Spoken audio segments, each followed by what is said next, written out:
मैं बोलता हूं तो विवाद हो जाता है, क्या कहूं भाई, आदत से मजबूर हूं। सच कह देता हूं तो बवाल होता ही रहता है। खासकर अगर सऊदी अरब को कुछ कह दो तो भारत और पाकिस्तान में बैठे हुए कुछ मुल्लों के पिछवाड़े में आग लग जाती है। अरे ऐसे मत बोलो भाई सऊदी अरब को। जबकि हकीकत यह है कि सऊदी अरब की ये जो गवर्नमेंट है ये मुसलमानों की सबसे बड़ी गद्दार है। ये जो मोहम्मद बिन सलमान है ये सबसे बड़ा गद्दार है। लेकिन क्या करें भाई, कुछ कह ही नहीं सकते। अब भाई सऊदी अरब जाना भी तो है लोगों को, तो मतलब उनको डर लगता है कि कहीं ऐसा ना हो बैन लग जाए। लेकिन अल्लाह सबसे बड़ा है, मोहम्मद बिन सलमान बड़ा नहीं है ऑब्वियसली। अब सुनिए, मैं क्यों आपको बार बार बोलता हूँ, जब भी हम उम्मीद करते हैं कि सऊदी अरब कुछ गलत नहीं करेगा, वहीं सबसे ज़्यादा गलत सऊदी अरब नज़र आ जाता है। जब यमन के हूथी से अमेरिका, जर्मनी, फ्रांस, ब्रिटेन जीत नहीं पाए 7 महीने से, तो बौखला कर आखिरकार, अभी मैंने 4 दिन पहले कहा था कि अमेरिका अब बड़े बड़े हथियार दे रहा है सऊदी अरब को। जो बैन लगा हुआ था सऊदी अरब पर वो हटा दिया है और अब हथियार दे रहा है। तो कुछ तो सऊदी अरब ने किया होगा। सामने आ गया सच। सऊदी अरब राजी हो गया है कि हूथी यमन पर हमला करेगा। इसी वजह से अमेरिका भारी भरकम हथियार सऊदी अरब से पाबंदी हटाकर अब सऊदी अरब को दे रहा है। समझे? जब यमन के हूथी से ये तमाम वेस्ट के देश जीत ना पाए, तो एक अरब भाई को दूसरे अरब भाई से लड़वाने के लिए अमेरिका ने हथियार सऊदी अरब की झोली में डालना शुरू कर दिए हैं। तो यानी इजराइल और अमेरिका और वेस्ट देशों का अब कोई मददगार फिर से बना तो वो सऊदी अरब बना। अब सऊदी अरब को चाटो जाके भाई साहब, मोहम्मद बिन सलमान को गले लगाओ, उसका मूत पियो, गुलामी करो। चलो, सच बुरा लगता है तुमको। यही वजह है जब अरब के तमाम देश इजराइल और अमेरिका के पाले में होंगे तो बताइए इजराइल गाजा पर हमला बंद कर देगा क्या? बिल्कुल नहीं करेगा। सऊदी अरब और तमाम अरब देशों ने जैसे ही चुप्पी बनाई और अंदर अंदर इजराइल अमेरिका से क्या डील करी, ये अल्लाह जाने या अरब खुद जाने। बता दूं, इसके बाद इजराइल ने गाजा पर हमले और बढ़ा दिए हैं। अब ये तस्वीर देखिए, ऐसे खतरनाक, हिला देने वाले, पूरे गजा को हिला देने वाले हमले इजराइल कर रहा है। पिछले 12 घंटे के अंदर इजराइल ने फिर से सैकड़ों फिलिस्तीनियों को, गाजियंस को कत्ल कर दिया है। अभी कुछ घंटे पहले का गाजा का इन हमलों के बाद जो मंजर है वो देखने लायक नहीं है। फिर भी आपको सेंसर करके काट पीट के कुछ तस्वीर दिखा रहा हूं ताकि आपको एहसास हो कि जिन अरब को आप सबसे पवित्र, सबसे अच्छा मुसलमान मानते हैं, उनकी खामोशी की वजह से गजा में ये हाल हो रहा है।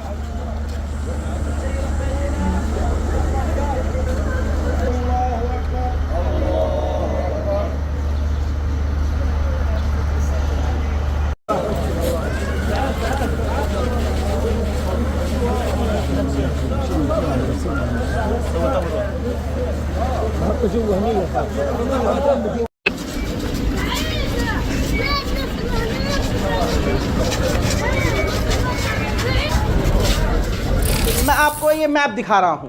ये जो लाल लाल डॉट नजर आ रहे हैं, ये वो जगह है जहां पर इजराइल ने हमला किया है। अब अपने दिल पर हाथ रख के आंखें फाड़ कर देख लीजिए, गाजा का कोई ऐसा इलाका नहीं है, ये पूरा लाल डॉट से भरा हुआ है। यानी पूरे गाजा पर इजराइल खतरनाक बमबारी कर चुका है। वहीं अब तक 1000 महिलाओं और बच्चों को गाजा की जमीन से इजराइल के सैनिक गिरफ्तार करके ले जा चुके हैं, किडनैप कर चुके हैं। उधर ये तस्वीर देख लीजिए, 133 एम्बुलेंसेस को इजराइल ने गाजा के अंदर अब तक तबाह कर दिया है। हालांकि ये तस्वीर जो है प्रतिकात्मक है, यानी आर्टिफिशियल इंटेलिजेंस से बनाई हुई तस्वीर है, लेकिन ऐसी ही तस्वीरें सच्ची भी हैं। आपको बता दूं कि इजराइल चाहता था कि गाजा से लोगों को निकाल कर इजिप्ट भेज दिया जाए, उसके बाद पूरे गाजा को तबाह कर दिया जाए। लेकिन इजिप्ट राजी ना हुआ फिलिस्तीनियों को एक्सेप्ट करने के लिए, जिसके बाद अब गाजा के अंदर फिलिस्तीनियों के ही रहते हुए इजराइल ने चारों तरफ गाजा में बमबारी कर डाली है। इजराइल के खौफनाक बमबारी में परिवार के लोग मलबे में ही दबे हुए हैं। जैसा आपको बता चुका हूं, इंस्ट्रूमेंट नहीं है, बिल्डोजर नहीं है जिससे मलबा हटाया जा सके, तो लोग अपने परिवार वालों को आवाज देकर चेक कर रहे हैं कि जिंदा है कि मुर्दा हो गए हैं।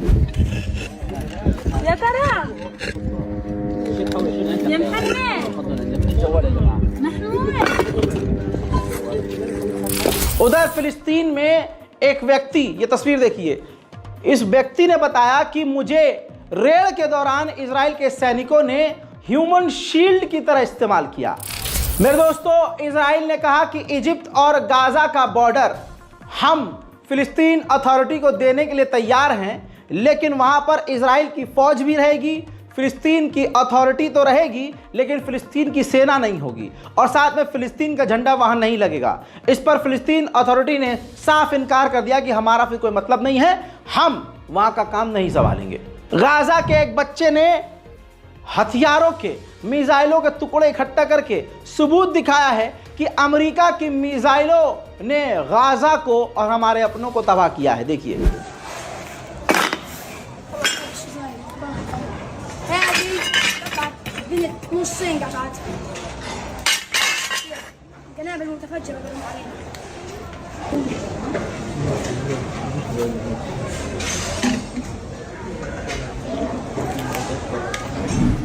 उधर दोस्तों, इटली के अपोजिशन लीडर अब भड़क गए हैं।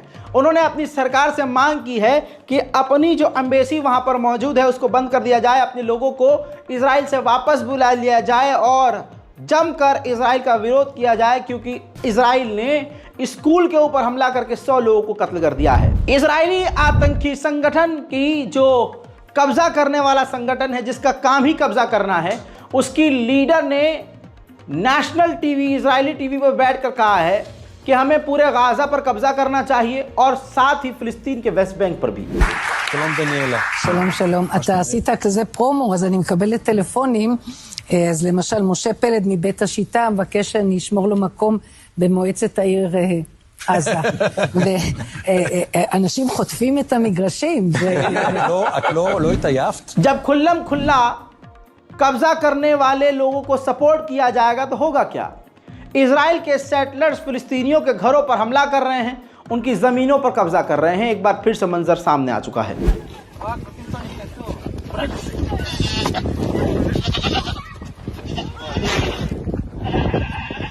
उधर बैतुल मुकद्दस में भी पूरी तरह से इजराइलियों का कब्जा हो चुका है। अब फिलिस्तीन के लोगों को बैतुल मुकद्दस में जाने नहीं दिया जा रहा है और रोज भारी मात्रा में यहूदी मस्जिद अल-अक्सा में पहुंच रहे हैं।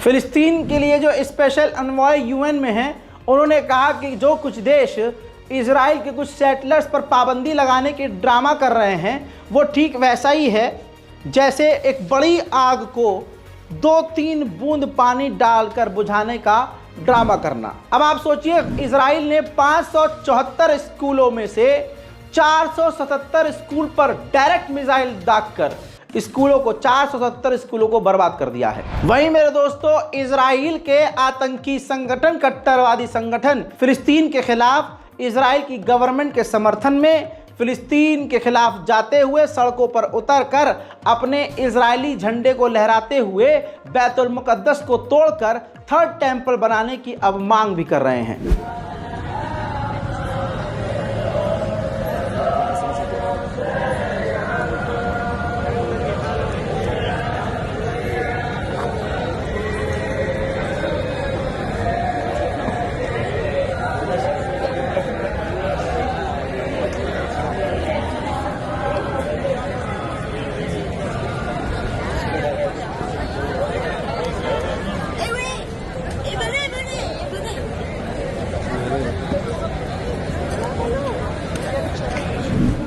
इजराइल के सेटलर्स यहूदी दुनिया के सबसे बड़े आतंकवादी और घिनौने हैवान साबित हो चुके हैं।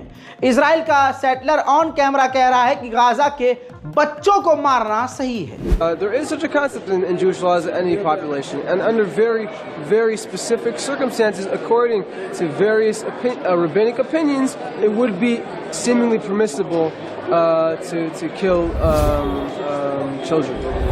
गाजा के अंदर कोई ऐसा नहीं है जो बच गया हो। एक गाजा की महिला डॉक्टर को पता चला कि उसके घर पर हमला करके पूरे परिवार को इजराइल ने कत्ल कर दिया, तो हाल उसका ये हुआ।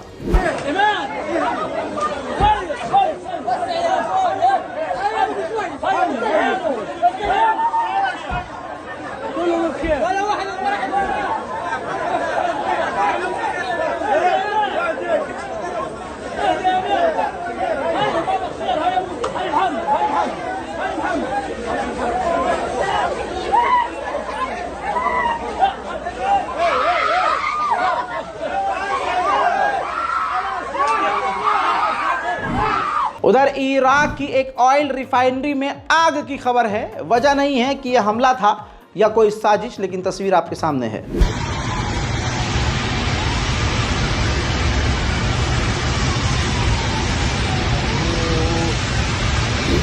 इजराइल की 424वीं बटालियन गाजा के अंदर मकानों में आग लगाकर इस तरह से तस्वीर खिंचवाकर खुद सोशल मीडिया पर पोस्ट कर रही है। यूएन के चीफ एंटोनियो गुटेरेस ने इजराइल की निंदा करते हुए कहा कि इजराइल ने तमाम हदें पार कर दी हैं। स्कूल के ऊपर हमला करके 100 लोगों को शहीद कर दिया गया है और ये बर्दाश्त के काबिल नहीं है। दुनिया याद रखेगी कि कौन कौन देश इजराइल का साथ दे रहा है। साथ तो पूरी दुनिया दे रही है, लेकिन जर्मनी पूरी तरह से नंगा है।